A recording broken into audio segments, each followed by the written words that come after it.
শুকরিয়া আদায় করছি আলহামদুলিল্লাহ।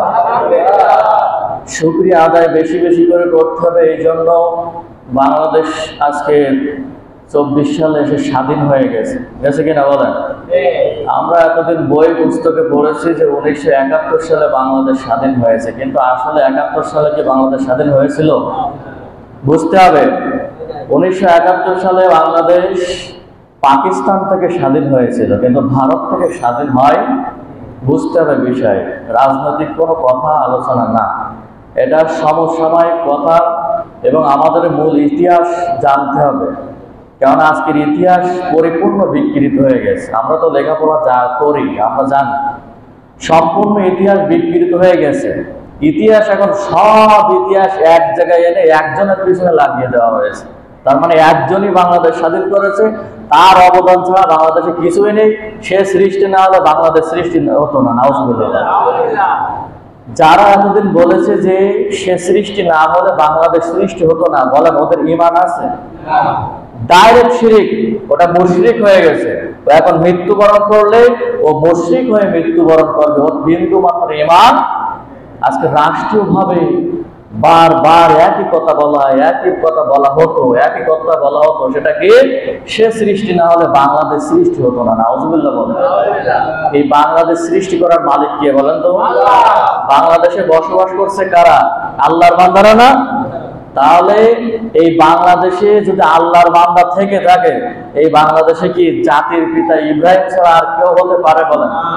আজকে আনন্দের বিষয়, বড় বড় টাওয়ার গুলোতে, টার্মিনাল গুলোতে যেখানে আমাদের পূর্বে ছিল তাকে রহিত করে বাদ দিয়ে এখন বর্তমানে আমাদের মুসলিম মিল্লাতের জাতির পিতা ইব্রাহিম আলাইহিস সালামের নাম সেখানে উঠে গেছে। সুবহানাল্লাহ। এটা আমাদের প্রাথমিক বিজয়, ইসলামের বিজয়। এটা কিসের বিজয় বলেন তো? যদি কেন সেখানে জাতির পিতা ইব্রাহিম আলাইহিস সালামের নাম না উঠে সেখানে অন্য কারোর নাম উঠতে পারতো, ডক্টর ইউনূসের নাম উঠতে পারতো, তারেক রহমানের নাম উঠতে পারতো না? কিন্তু উঠে নাই। কিন্তু সেখানে নাম উঠেছে জাতির পিতা ইব্রাহিম আলাইহিস সালামের। এটা ইসলামের প্রথম একটা বিজয় কিনা বলেন? বিজয়।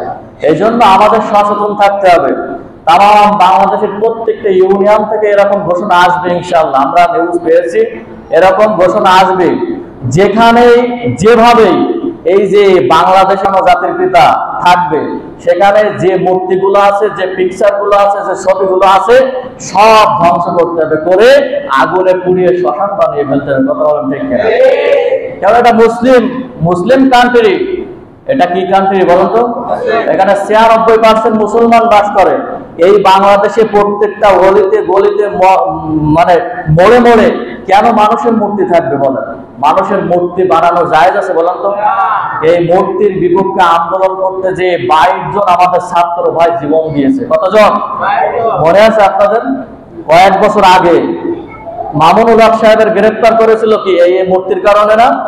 কিসের জন্য? বুঝতে হবে মূর্তি বানানো ইসলামের সম্পূর্ণ শিরকি কাজ এবং বেদাত, এবং এটা নাজায়েজ। যারা মূর্তি বানায়, যারা মূর্তি বানানোর সহযোগিতা করে, তারা সবাই বিনা হিসাবে জাহান্নামে যাবে। নাউজুবিল্লাহ। বুঝতে হবে। আর যেখানে মানুষের আকৃতি, পশু পাখির আকৃতি, মূর্তি, এরকম ছবি থাকে, ওই ঘরে আল্লাহ রহমতের ফেরেশতা প্রবেশ করে।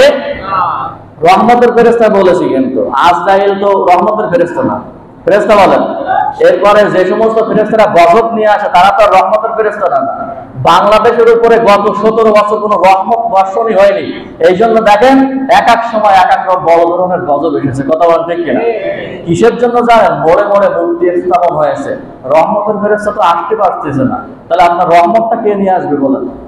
রহমত আসছে। এই জন্য আমাদের প্রথম কর্মসূচি হাতে নিতে হবে, বাংলাদেশের গলিতে গলিতে, মোড়ে, মাঠে, ময়দানে কোনো জায়গায় কোনো মানুষের মূর্তি থাকবে না। তাই যেই হোক, অনেকের মূর্তি এখনো আছে, তাদের গলায় ছাত্ররা ফুল দিচ্ছে, বরণ করে নিচ্ছে। আসলে যদি মুজিবারের মূর্তি থাকা না জায়েজ হয়, তাদের মূর্তি থাকা কি জায়েজ আছে? নিরপেক্ষভাবে কথা বলতে হবে। যে দল ক্ষমতা আসুক না কেন, যেটা না জায়েজ তার বিপক্ষে শক্তভাবে কথা বলতে হবে, সে যে দলই হোক না কেন। সে বিএনপি হোক, জামাত ইসলাম হোক, চরমোনা হোক, আর হেফাজত ইসলাম হোক, অন্যায় করলে তার বিপক্ষে কথা হবেই হবে, কি ছাড় হবে বলেন? হবে না। এই জন্য বাংলাদেশে প্রথম কাজ হবে মূর্তিগুলো ভেঙে ফেলতে হবে। অফিস আদালত যেখানে যে পিকচার গুলো, ছবিগুলো, মানুষের তো ছবিগুলো আছে, সেগুলো কি করতে হবে, মানে নিচে এনে পুড়িয়ে ফেলতে হবে। এটা কি পারা যাবে না বলেন? এটা শুধু আমাদের এখানে না, সারা বাংলাদেশে এই কর্মসূচি কিন্তু চলছে। কাজেই আমাদের জাতির পিতাকে বলেন তো, এখন থেকে কি আপনাদের বলতে কোনো কষ্ট হবে, ভয় হবে? পূর্বেও ভয় ছিল না, এখনো ভয়। ভয় করলে ভয়, না করলে ভয় নেই। যখন এই বাংলাদেশে এই যে স্বৈরাচার এবং বলায় প্রলয়, এরা যখন মানুষদেরকে টুটি চেপে ধরেছিল, তখন কি আমাদের কথা বন্ধ ছিল এখানে বলেন? কিন্তু কিছু মানুষের কথা বন্ধ ছিল, ছিল না? আমাদের মতন অসংখ্য ইমাম, তারা সত্য কথা গোপন রেখেছিল। হাজারো স্টুডেন্ট যখন শহীদ হয়েছে, আলেম ওলামাদের যখন ফাঁসি দিয়েছে, তাদেরকে গুলি করে হত্যা করেছে, তখনও এই ইমামরা এই চেয়ারে বসে কিন্তু কথা বলেন। এরকম আছে না নাই বলেন তো? এখন যখন ইসলাম মানে বাংলাদেশের মানুষ যখন মুক্তি পেয়েছে, তখন এই মানুষদেরকে ফতোয়া জারি করা উচিত যে এদের পিছনে নামাজ হবে। বুঝতে হবে কেন, কত বড় কথা বুঝতে হবে। যে ইমামরা সবসময় হকের পক্ষে থাকবে, কিসের পক্ষে থাকবে বলেন? যে সরকারে আসুক, অন্যায় করলে তার বিপক্ষে কথা বলতে হবে। এটা ইমামদের একটা নৈতিক কি, এটা হকের কথা বলতেই হবে, নৈতিক অধিকার, এটা বলতেই হবে। কিন্তু ভয়ে, জেল জরিমানা, নির্যাতনের ভয়ে কথাগুলো গোপন রাখলাম। এখন সমাজে যা প্রচলিত আছে তাই নিয়ে কথা বললাম, মানে সমাজে স্রোতের তালে আমরা গা ভাসিয়ে দিলাম। এই যে মানুষগুলো, এরাকে মুমিন না মুনাফিক বলেন তো? সবাই বুঝতে হবে। তা মুনাফিকের পিছনে কি নামাজ পড়া জায়েজ আছে? যদি বলেন মুনাফিকের পিছনে নামাজ পড়া জায়েজ আছে, তাহলে জায়েজ আছে, কোনো সমস্যা নেই। কিন্তু বাংলাদেশে যারা অসংখ্য নির্যাতন জুলুমের কথা বলে না এই চেয়ারে বসে, তাদেরকে আজকের এই চেয়ারে বসার কোনো অধিকার নাই। কথা বলেন ঠিক কিনা? বুঝতে হবে ভালো করে। আজকে সারা বাংলাদেশে কপিলউদ্দিনের মতন, ডক্টর কপিলউদ্দিন অসভ্য, বয়স হয়ে গেছে, মুরব্বী, কিন্তু ওকে তো সম্মান দেওয়া উচিত না? উচিত বলেন? একটা সেমিনারে বক্তব্য দিয়েছিল, বাংলাদেশে নিঃসন্দেহে শেখ হাসিনা জান্নাতে যাবে। নাউজুবিল্লাহ বলবেন না? এই বক্তব্যটা শুনেছেন? এই অসভ্য মানুষ, হ্যাঁ, সত্তর না, একজন নাম করা একজন আলেম ছিল, এখন আর আলেম নেই। কেননা যখনই বলেছে মুখ দিয়ে যে শেখ হাসিনা জান্নাতে, আর আলেম থাকে বলেন? আলেম কোনোভাবেই থাকে না।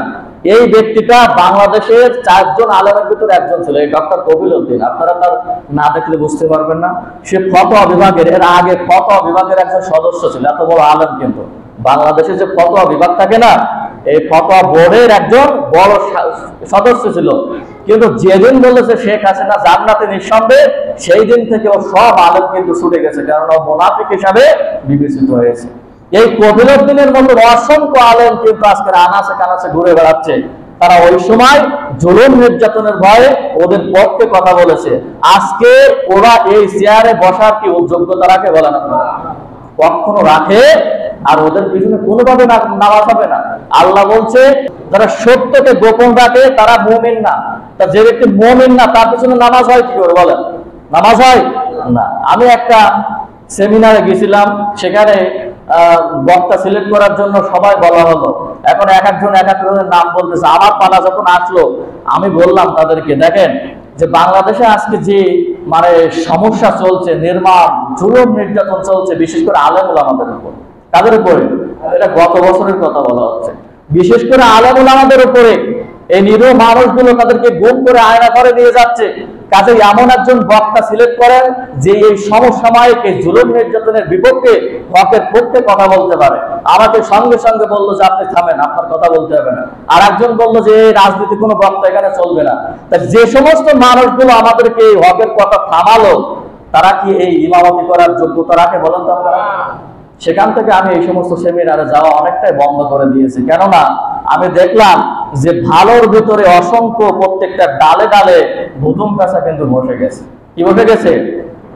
মানে একটা বাগান ধ্বংস করার জন্য একটা ভুতুম বেচাই কি যথেষ্ট ছিল না? সেখানে প্রত্যেকটা ডালে ডালে বসে গেছে। তাহলে সেখান থেকে সরে আসা কোনো উপায় আছে বলেন? উপায় নাই। কাজেই এই যে অন্যায়ের পক্ষে তখন থেকেছে, আর আজকে অসংখ্য আলেম ওলামা কিন্তু হকের পক্ষে কথা বলার কারণে এই চেয়ারটা কিন্তু ছাড়তে হয়েছে তাদের। কি ছাত্র হয়েছে না? হকের পক্ষে কথা বলার কারণে তাদের জেলে যেতে হয়েছে, জুলুম নির্যাতনের শিকার হতে হয়েছে, মানুষের ভিতরে তাদেরকে অপমানিত করা হয়েছে, এমনকি কি হত্যা করার আপনার হুমকি পর্যন্ত দেওয়া হয়েছে না বলেন?